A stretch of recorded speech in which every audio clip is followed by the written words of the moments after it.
Duestras 823:46.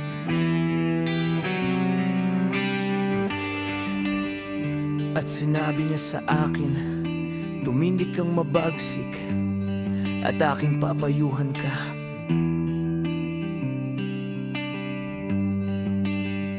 At sinabi ko, magsalita ka Panginoon ko sa akin, huwag mo lamang akong pabayaan. Baka ako'y mamatay nang hindi nakakamit ng aking pag-asa.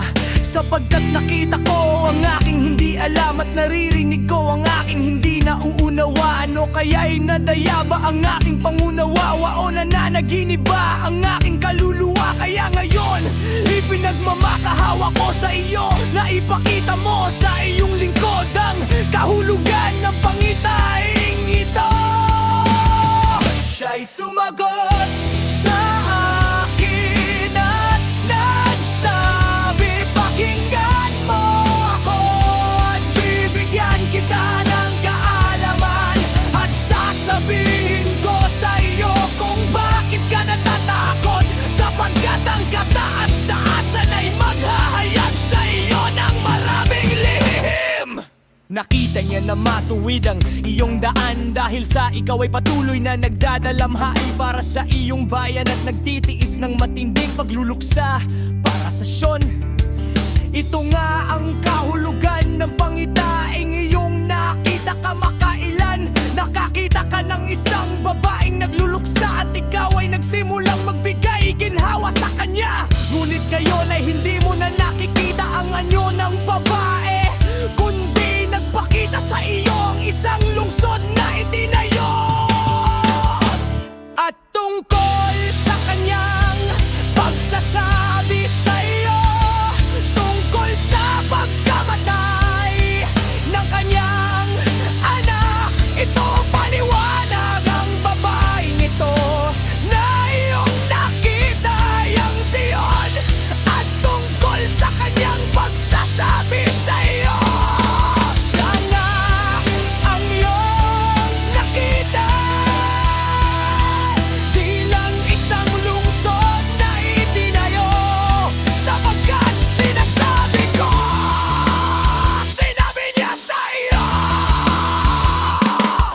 na siya'y 30 taong ba? Iyo yung 30 taon na walang inihandog na alay sa kanya. Datapwat, pagkatapos ng 30 taon, itinayo ni Solomon ang lungsod at naghandog ng mga hain. At saka nanganak ang baog ng isang anak na lalaki.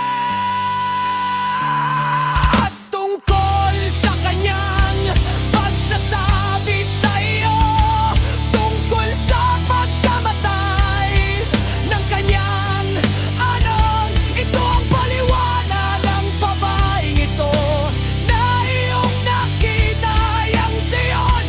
At tungkol sa kanyang pagsasabi sa iyo,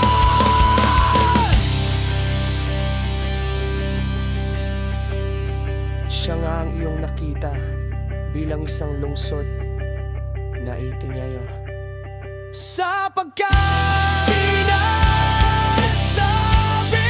po, sinabi niya sa iyo na siya'y 30 taong pao.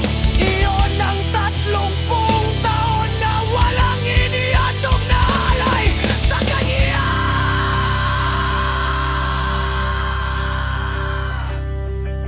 Datapwat, pagkatapos ng 30 taon, itinayo ni Solomon ang lungsod at naghandog ng mga hain. At saka nanganak ang baog ng isang anak